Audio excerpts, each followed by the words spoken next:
एकही वीरानं आपली जागा सोडू नका. घाबरण्याचं कारण नाही. कारण मेघवर्ण जरी माघारी गेला असेल तरी युद्धाच्या रणांगणी किंवा ऋष्यकेतू इथपर्यंत आलेला आहे. घाबरण्याचं कारण नाही. मेघवर्ण हा तुमच्या पराक्रमावरून पराभूत होऊन माघारी गेला. त्यामुळं तुमच्या पराक्रमाला आणि तुमच्या वीरतेला आमचा नमस्कार. खरोखरच समाधान वाटू लागला. आमचाही तुम्हाला नमस्कार. कारण या रणांगणावर आपण उभ्या आपले काही वीर मागे गेले आणि आता या रणांगणावर तुम्ही उभे आहात. हो. आणि जी स्तुती सुमना तुम्ही उभे आहात म्हणून राजकर्ता राजा वीरवर्मा आपल्या या स्तुती सुमनांना प्रणाम करतोय. शवास समाधान वाटू लागलो. पण ओळखी असावी माहिका महारथी कर्ण ज्यांना दानशूर म्हणून ओळखलं गेलो त्यांचा पुत्र मी ऋषिकेत होय. काय अंगराज कर्ण यांचे पुत्र ऋषिकेतू ते पांडवांच्या बाजूनं हो. कसं काय शक्य आहे? का असू नये. कारण अंगराज कर्ण म्हणजे कुणी सामान्य नव्हे. त्यांचे पराक्रम जगविख्यात आहेत. होय. दानशूर म्हणून ज्याची ख्याती कीर्ती दिगंतराला पोहोचली असे महापराक्रमी राजे म्हणजे अंगराज कर्ण, ज्यांनी फक्त मैत्रीसाठी दुर्योधनाला साथ दिली. असे पराक्रमी योद्धे अंगराज कर्ण यांचे पुत्र पांडवांच्या पक्षात का असू नये. पांडवांच्या पक्षात ऋषिकेतू केवळ या अश्वमेघासाठी लढण्यासाठी इथं उभा आहे. का असू नये तेच जाणून घ्यायचंय. आता. कारण बापानं मैत्रीसाठी मित्रत्वासाठी दुर्योधनाला साथ दिली. ज्यानं बालपणापासून अगदी अंतापर्यंत पांडवांचा फक्त तिरस्कार केला. मग अशा वीर योद्ध्या बापाचा पुत्र स्वतःचा स्वाभिमान नव्हे तर बापाचा स्वाभिमान सोडून पांडव पक्षात. राजे थांबा. मुखातील उद्गार मुखामध्ये ठेवा. बापाचा स्वाभिमान व स्वतःचा स्वाभिमान आम्ही घाण टाकलेला नाहीये. आता तुमच्या शंकेचं निरसन मी करतोय. प्रथम तुम्ही जरी तुमच्या शंकेचं निरसन केला बोलता बोलता की ज्यानं मैत्रीसाठी कौरवांच्या बाजूने म्हणे माझे पिताश्री लढले, हे तुमच्या प्रश्नाचं उत्तर तुम्हीच देऊन मोकळे झालात. आता मी पांडवाच्या कक्षात का, यालाही कारण होय. माझे पिता कौरवांच्या बाजूने पांडव कक्षात लढले हे खरं होय. पण एक वीराला त्या युद्धात मरण आलं हेही खरं होय. पण ज्यावेळी अंतिम समयी ज्यावेळी माझे पिताश्री केवळ गोपाळ कृष्णाच्या मांडीवर मस्तक ठेवून शेवटची घटिकेत होते, त्यावेळी माझ्या पिताश्रींनी तो गोपाळ कृष्णाला सांगितलेले वचन शब्द होय की ज्यावेळी या कौरव कटकातून मी लढलोय खरा, अधर्म जरी कौरवांचा असला तरी सुद्धा अधर्माच्या बाजूने हा कर्ण उभा होता. पण याच्या पुढे जो पुत्र माझ्या प्रभावतीच्या पोटी जन्म देणार आहे तो पुत्र कुठेतरी सत मार्गाला लागावा. तो पुत्र कुठेतरी केवळ कृष्णाच्या आशीर्वादाखाली वाढावा. म्हणून पितृवचनासाठी मी या पांडव कटकात उभा राहिलो. ऋषिकेतू, तू कुणासोबत वाढला, तू काय केलंस हा माझा प्रश्नच नाहीये. मुळात मी तुला काय विचारलंय की बापाचा स्वाभिमान तुला मुळीच नाहीये. कारण जर बापाचा स्वाभिमान असता तर आज कौरवांच्या बाजूने तू लढला असतास. एक लक्षात ठेवा, तू पांडव असते. कारण असं मी का म्हणतोय की ज्या तुझ्या पित्यानं ज्या पांडवांचा तिरस्कार केला, नव्हे तर पुत्र भावा ऐसा ज्याचा तिन्ही लोकी डंका, बापाच्या कुशिकुलात पुत्राचा जन्म का होतो तर पित्याचे ऋण फेडण्यासाठी. मग जर पित्याचे ऋण फेडण्यासाठी पुत्राचा जन्म होत असेल तर ज्या तुमच्या बापानं म्हणजे अंगराज कर्णांनी मैत्रीसाठी कौरव कटकासोबत लढले, मग तेच ऋण तुम्ही आता पांडव पक्षात येऊन असे भेटणार आहात. राजे, मी प्रथमच बोलता बोलता बोलून गेलो. अंतिम समय अंगराज कर्णांचे शब्द होते. गोपाळ कृष्णाच्या मांडीवर त्यांचं मस्तक होतं की मी पांडव कटक कौरव कटकातून जर का लढलो, अधर्माच्या बाजूने लढलो, पण मला कृष्णाची छत्रछाया मिळाली नाही. मग माझ्या पुत्राला सुद्धा कृष्णाची छत्रछाया मिळावी हे माझ्या पिताश्रीचे शब्द होते. मग जर का मी माझ्या पिताश्रीच्या शब्दासाठी पांडव कटकातनं लढलो, काय माझा चुकलं? म्हणजे पित्याच्या वचनासाठी तुम्ही हे करता. मग ज्या तुमच्या पित्याला अधर्मानं पांडवांनी मारला, मग पुत्र म्हणून त्यांचा सोड घेणं किंवा आपल्या पित्याचा झालेला अपमान नव्हे तर पित्याची झालेली अवहेलना जर पुत्र विसरत असेल तर तुझ्यासारखा निर्दयी आणि पापी कोणी दुसरा. राजा, एक लक्षात ठेवा. माहिती आहे? तुम्ही काय म्हणालात? पांडवांनी पित्याला कपटानं मारिलं असं तुमचं म्हणणं आहे. कर्णाचा कपटाने घात केला. मला सांगा हो, ज्यावेळी अंगराज कर्ण रणांगणात उभे होते ते वीर योद्धे म्हणूनच होते ना, मग रणांगणात त्याला वीर मरण आलं. काय चुकलं पांडवांचं? पांडवांचं काय चुकलं तेच सांगतोय.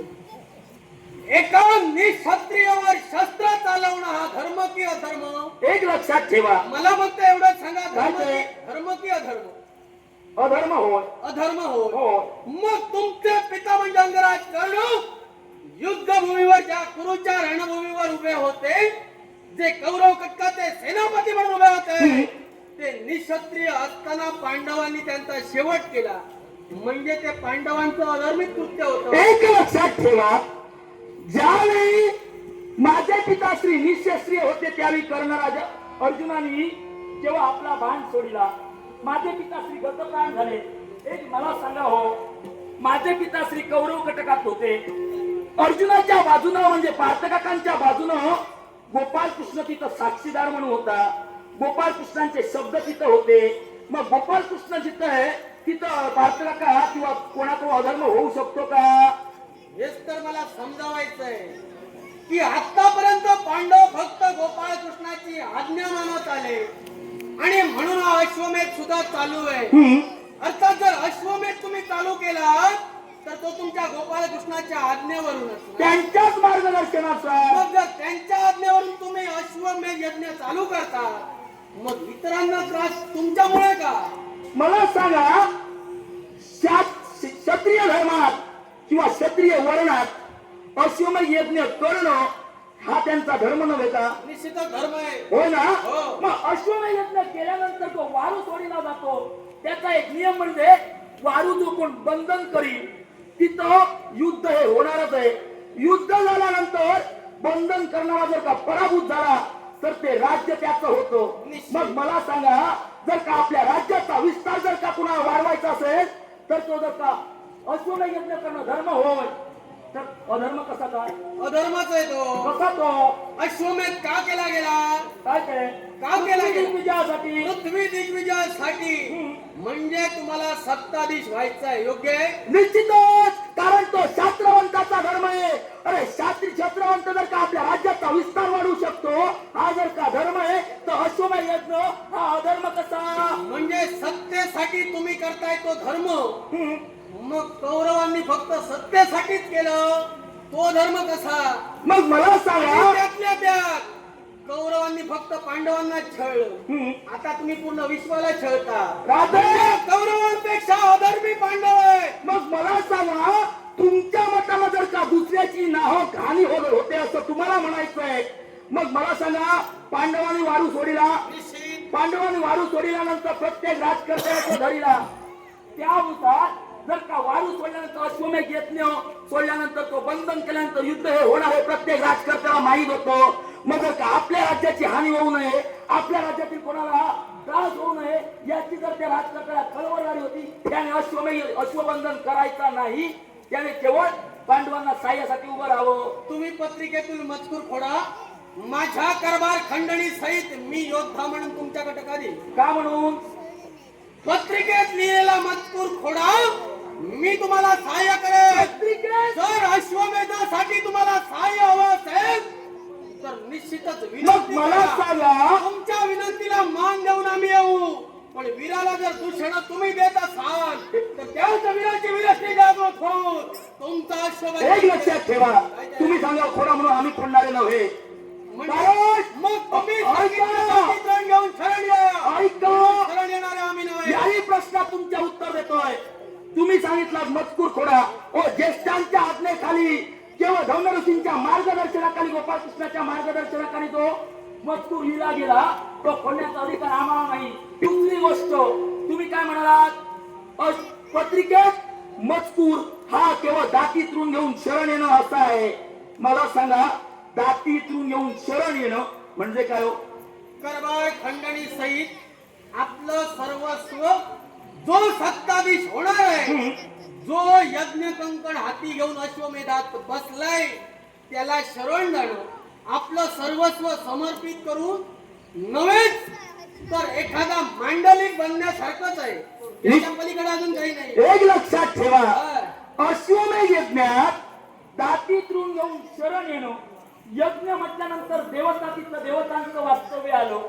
अर्थात दातीतून घेऊन शरण येणं म्हणजे स्वतःचा कमीपणा नव्हे, स्वतःचा कमीपणा नव्हे, तर या तुमच्या धर्म कार्यात मी माझ्या सर्वस्व सेनासहित तुम्हाला सहाय्य करण्यासाठी मी इथं उभा आहे, हे त्याचा अर्थ होय. मग जर ते कमीपणा नव्हे तर पत्रिकेतील मजकूर दुसऱ्याचा कमीपणा दाखवण्यासाठी का आले काढला? एक लक्षात ठेवा, जर वीराची वीरश्री जागृत झाली, कोणी वीर सुद्धा माझ्या जागी तुम्ही असता, तुम्ही सुद्धा तेच केलं असतं. हो कोण असा वीर असेल जो स्वतःला आधी कमी लेखेल?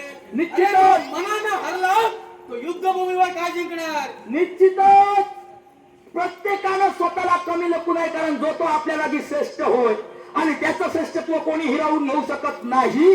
पण मला सांगा, आम्ही मजकूर लिहिला, तुमची वीरश्री जागृत झाली म्हणून जगासमोर आला, निश्चितच. म्हणून आमच्या समोर आला. मग तुमच्या बोलणं झालेलं तुमच्या नाही. अश्वबंधनानं आम्ही जगासमोर आलेलो नाही. कल्पना नसेल तर आधीच सांगतोय, काय ते माझी कन्या, आज जो माझा जावई आहे तो जगविख्यात आहे. त्यामुळं मी तुमच्यामुळं जगासमोर येईल या एक लक्षात ठेवा, तुमची कन्या मालिनी आणि जावई कोणाला केला? यमधर्माला. आता तो देवता घटकातील नव्हे. निश्चितच. मग जर तो देवता घटकातील आहे त्याचं सामर्थ्य काय तुम्हाला सांगायला नको? आणि तो जर माझा जावई होतो तर जगविख्यात मी आहे. आता मला जगासमोर मग येण्याची मला सांगा, त्या यमधर्माला तुम्ही तुमची कन्या दिलात, काय केला हो त्याचं? काय केलात म्हणजे? काय केला? काय केलात म्हणजे? तो यमधर्म कुठे ठेवला? कशासाठी? या प्रश्नाचं उत्तर द्या. तो कशासाठी? यमधर्म कुठे ठेवला? यमधर्म आपल्या राजधानीत होता का? नाही. नाही होता. मग कुठे होता? कशासाठी? कारण आहे, कारण तो माझा दामात होता आणि यमधर्म एकटा चाला नव्हता. ज्या शाश्वत नगरात यमधर्म आला, अगदी त्याच्या समवेत लग्नासाठी 72 कोटी रोग आले आणि त्या रोगांची लागण माझ्या प्रजेला होऊ नये म्हणून यमधर्माच्या आज्ञेनं सारेजण व्यवस्थित आपापल्या जागी होते. अगदी खरं. मग मी काय म्हणालो, यमधर्माचं तुम्ही काय केलं तेवढं सांगा. माझ्या कन्या समवेत लग्न करून दिलं. लग्न झाल्यानंतर त्याचं काय केलं तेवढं सांगा. ते कशाला तुम्हाला? कारण आहे, काय कारण? कारण आहे, जर दैवी तत्व तुम्ही त्याला त्याच्या स्वतःच्या कर्तव्यापासून वंचित करून स्वतःच्या घरी घर जावई म्हणून ठेवू शकता, मग तेव्हा तुम्हाला तुमचा धर्म आठवत नाही. जरा थांबा. काय ते? घर जावई तो माझा झाला. हो माझ्या कन्याच्या इच्छेसाठी मी त्याला घर जावई हो, हो. बनवला आणि त्याची मान्यता होती म्हणून तो घर जावई झाला. आता यात पांडवांचं नेमकं काय दुखतंय? एक लक्षात ठेवा, मी काय म्हणालो, काय ते? तुम्ही ठेवलात म्हणून मला काही नाही, मग? पण त्याचं कर्तव्य तो कर्तव्यापासून वंचित झाला, मग त्याच्या कर्तव्याची तुम्हाला जाणीव नव्हती, म्हणजे तो अधर्मच तो. म्हणजे कर्तव्यापासून दुसऱ्याला परावृत्त करणे हा अधर्म तुमच्या म्हणण्यात. निश्चितच. मग आता मी माझं कर्तव्य करतोय, हम्म. माझ्या कर्तव्यापासून तुम्ही मला परावृत्त करतात. आता तुमचा धर्म की अधर्म? एक लक्षात ठेवा, अश्वबंधन तुम्ही केला, तुमचं कर्तव्य केला, मग त्या अश्वबंधनाच्या रक्षणासाठी आम्ही इथं आलो, आम्ही आमचं कर्तव्य करतो. तुम्ही धर्म आता करा. आता मी का म्हणालो, तुम्ही म्हणालात पांडवांनी अधर्म केला, अश्वमेध यज्ञ हा अधर्माचा, हा हे तुमचे उद्गार. मी काय म्हणालो, अश्वमेध अधर्माचा नव्हे. अश्वमेध तुम्ही करताय तो अधर्मानं करताय. तेच म्हणतो. कारण स्वतः सम्राट होण्यासाठी जर दुसरे तुमच्या चरणापर्यंत यायला हवे, मग हा अधर्मच झाला. मग तुमच्यापेक्षा कितीतरी शतपटीनं ते कौरव श्रेष्ठ आहे. कारण त्यांनी फक्त सत्तेसाठी आपल्या बंधुबंधुत तेट निर्माण केलं. तुम्ही आता विश्वाला वेठीस धरता. एक लक्षात ठेवा, मी प्रथमच म्हणालो शास्त्र धर्म आहे, क्षत्रियाचं कर्तव्यच आहे स्वतःच्या राज्याचा विस्तार वाढवणं. तुम्हाला तो अधर्म वाटत असेल, पण माझ्या मनी तर तो अधर्म नव्हे. आणि राहिला दुसरी गोष्ट, तुम्ही काय म्हणालात, विरसी जागृत झाली. तुम्ही म्हणालात तुम्ही तुमचं कर्तव्य करता, निश्चित. तुम्ही तुमचं कर्तव्य कराल, पण मी माझं कर्तव्य करणार, अश्वमुक्त करून घेऊन जाणारच. आणि तो कोणत्या प्रकारे नेताय? प्रत्यक्ष वीरवर्माला पाहिजे. कारण ज्याला स्वतःचे पराक्रम सिद्ध करण्यासाठी नव्हे तर स्वतःच्या इच्छेसाठी जो अश्वबंधन केलाय, त्याची मुक्तता सहजासहजी होणे नाही. मग तुम्ही सहजासहजी करू नका. ऋषकेतू म्हणजे कोणी सामान्य नव्हे. अरे कर्णपुत्र आहे, सूर्याला ज्याला शास्त्रविद्या अभ्यास शिकविला, तो ऋषकेतू म्हणजे कोणी सामान्य नव्हे आणि रणांगणातून जाणार नव्हे. अश्व घेऊन जाईनच जाईल, एवढं लक्षात ठेवा. एवढं जर शौर्य राजा वीरवर्माला तुम्ही दाखवत असाल, तर हे जर तुमचं शौर्य आणून पाडण्यासाठी शौर्य मामा जाऊ. शौर्य मामा जाऊ. शौर्य मामा जाऊ. शौर्य मामा जाऊ.